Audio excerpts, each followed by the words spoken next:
Hey guys, how's it going today? Another day. It is Saturday again. Sorry about last week. Um, there was no video, and there's a good reason for that. I got the door frames done, and I went to start editing, and I got a surprising phone call that asked me to hold off on submitting that video. So, I am going to skip ahead to the tail for now, and hopefully here in the next week or two we'll have something a little spicy for you concerning the door frames. Until then, I hope you guys enjoy me working on the tail. As you can see behind me, I've already got it hung, and well, I need to put the stabilizers, I guess tail struts, if you want to call them that. I think that's what they are called, tail struts. But anyway, I got to put on the tail struts, the trim actuator, and I'm probably going to start on the end pieces. I'd like to get all four started today. We'll see how far we get. So yeah, just the struts and the actuator are all I have to do on the tail, other than the ends. So I'm probably going to just tackle those. Really quick, on the rudder, if you haven't trimmed the angles for the stops, don't. Make sure that the plastic, the fiberglass, it's not plastic, it's fiberglass, the fiberglass shape is on before you trim those stops. I'll show you guys really quick. So really quick, what's happening is on this side we're good. I have full elevator and rudder travel, and on this side we're not so good. As you can see right there, yeah, that's not great. So this side I was saved because on both sides I didn't quite take off as much as they were suggesting, but this side got me.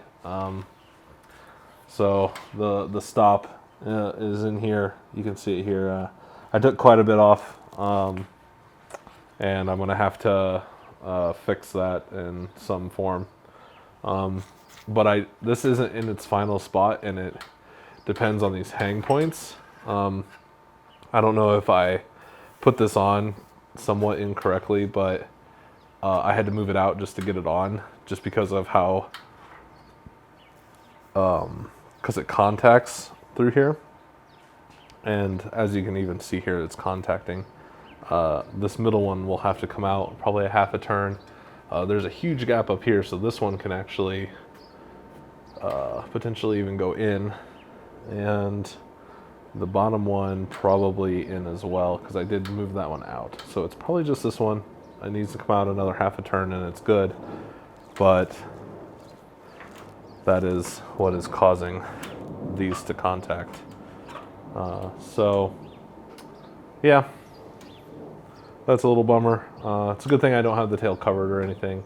That would have sucked, but just something I'll have to do before covering, get that resolved. Other than that, it's starting to look like a plane with the tail on. I did set up the linkage, so I get to sit up here with my little sticks and kind of move the elevator up and down, and let me tell you that's pretty darn satisfying. They're not, the travels aren't set up at all, because that's barely any, that's a full stick throw, and well, go down really fast, but not up so fast. So as you can tell, it's not even close to where it should be. But yeah, putting this on, having it in here like this, it feels pretty good. Had a pretty silly moment. I sat there and I put the horizontal in first, and I sat there and looked at it for longer than I want to admit, and I was like, man, how do you put the elevator on? I was like, do you just kind of, I was like, there's no open gaps. How do you put the elevator in first, and somebody holds it while you put the horizontal in? So, if anybody's curious how that works. But, yeah, don't trim the rudder stops until pretty much last, right before covering, I would say, when you're rigging the rest of the plane. Once that's done, then you're safe to do it, but don't do it where they tell you to do it. Save it for later. You'll save yourself at least one headache.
Well, you guys should be able to hear me now, and I am going to talk about my balsa ends because I figured out a cool way to do them. So the balsa ends for the tail. So I was doing it like this, where I would cut one down the middle and then slot in a third piece here to bridge the gap. And that's how I would make these. And this one turned out fine, that one turned out fine. There's nothing wrong with doing it that way, but it's a lot of work. And you have to wait on glue to dry twice. So I was like, how can I do this better? And it's balsa, so it's incredibly soft, right? Well, this one, I used my good old friend, Mr. Hacksaw, and I cut this gap out here. So I just measured based on the bar size and cut down and down in the piece of wood. I don't have a wood cutting blade on this. I have a multi-purpose, so it went really slow. And if anybody's ever used a hacksaw, they all know it's a lot of work. So what I actually found was a good sharp box cutter will slide right in along the grain, is the important part. Along the grain, right along where I made the marks. And that's how I did that one. This one was a little tougher to get the actual cutout because it's so long. This one was super easy though. There's a specific wood cutting tool. I can't think of it. It's probably just a wood chisel that would do this job a lot better. I don't have it. I'm not going to go get it. For one, my friend has me parked in. And two, there's no reason when this is working well enough. So what I did on this one is I came in here, right here, and I just slowly chiseled away. And because two of the sides are already cut, it just pops it off. Even though on this one I was low, I was too far down, but the wood is big enough that I was able to just shave off some of this side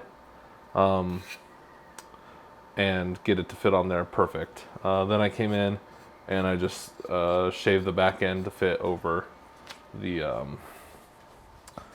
back of the horizontal here, and as you can see, it fits on there perfect. Now I will glue that on and sand it down. Yeah, I'm gonna get one of those really tiny palm sanders and attack this with that, and then come in with superfill and really get this to be a nice shape. And the same with those. So yeah, I will film me doing the other side because I've only done this side. Now that I've got these though, I can get the rough shape down with the bandsaw, which makes it a whole heck of a lot easier. So I will talk through as I do it.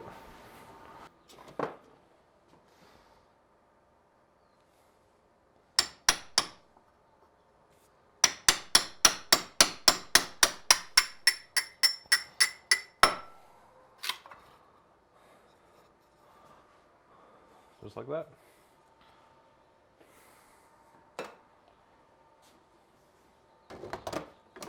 Now, flip it around, tighten it back down.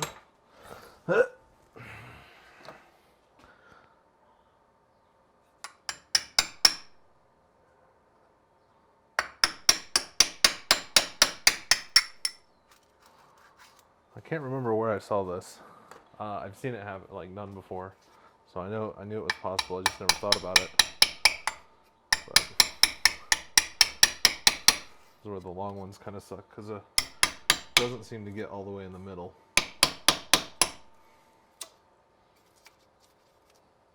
All right, guys, back out here. I'm on my lunch from work. I'm gonna finish up this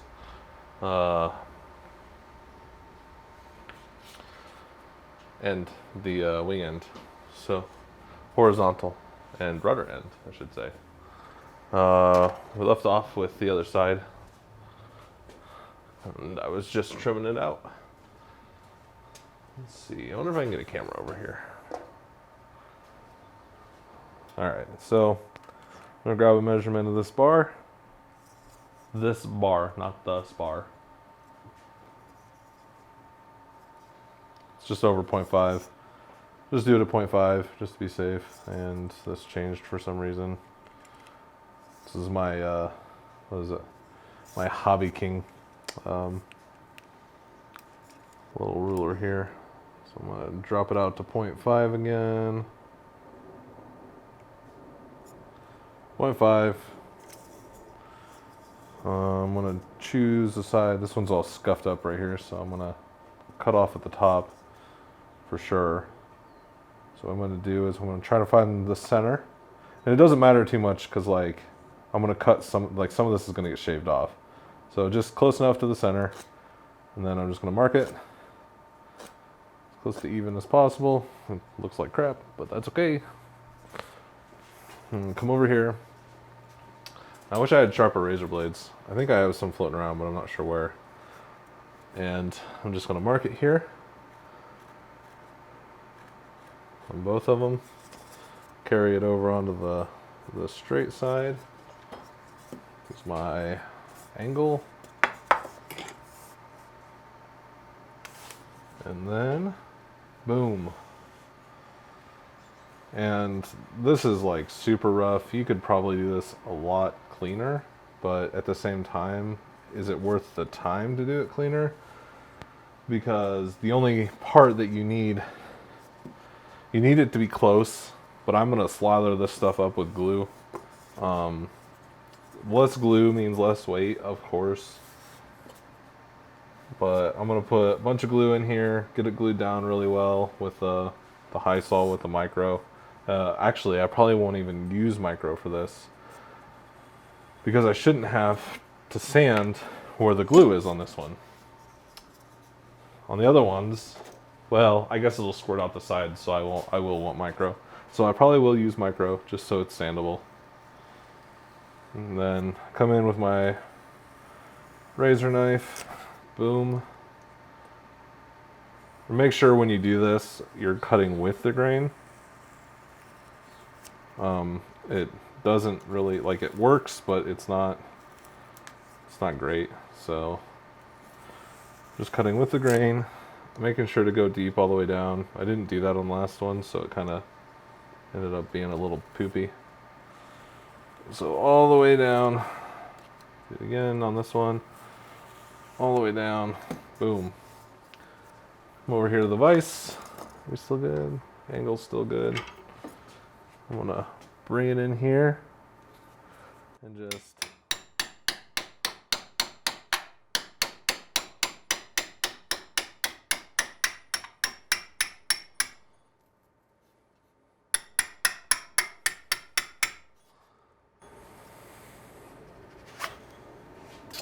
and these short pieces, they work really well.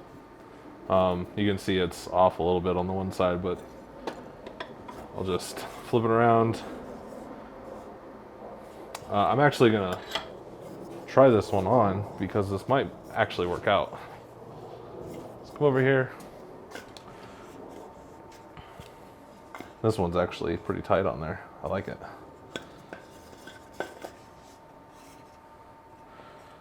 That's really close. I mean, obviously, yeah.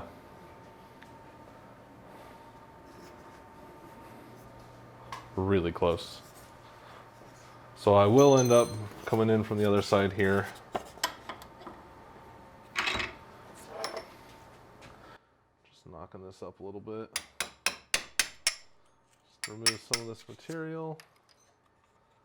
In the middle there's a big old hump, so I'm just gonna kind of chip away some of this material in the middle. Looks like crap on the inside now, but that's okay, because this is all gonna be glue.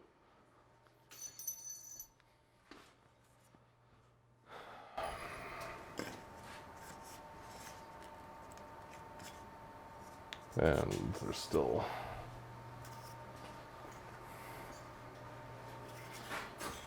right in the middle, there's this high spot, and it's, no matter which way I put it on there, it's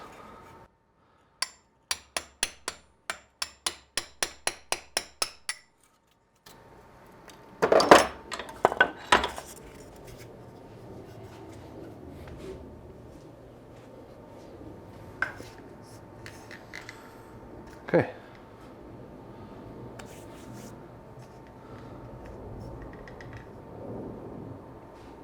Might have to cut a little bit more out of that. We'll see. That is really darn close.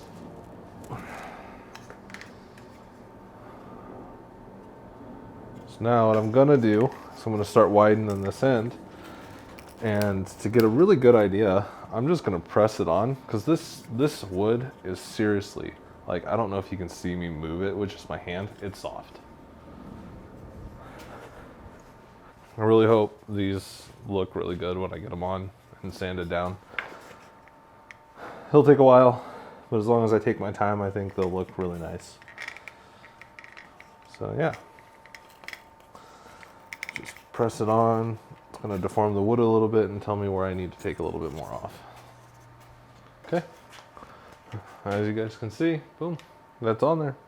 So I'm gonna come in, I'm gonna cut that off. I'm gonna cut some of the top off, come in at an angle, just shape it a little bit with the bandsaw so I don't have to do as much sanding. And that's a good starting point. I haven't glued them yet, so I can always just take more off.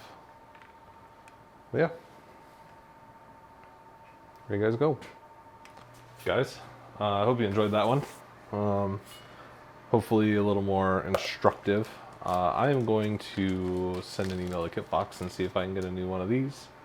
This is the rod end that goes on the top of the, what's it called? It's the rod end that goes on the top of the trim actuator, and I put Loctite on the bearing, and now the whole rod end is frozen. I shouldn't have put Loctite on it to begin with. It doesn't call for it.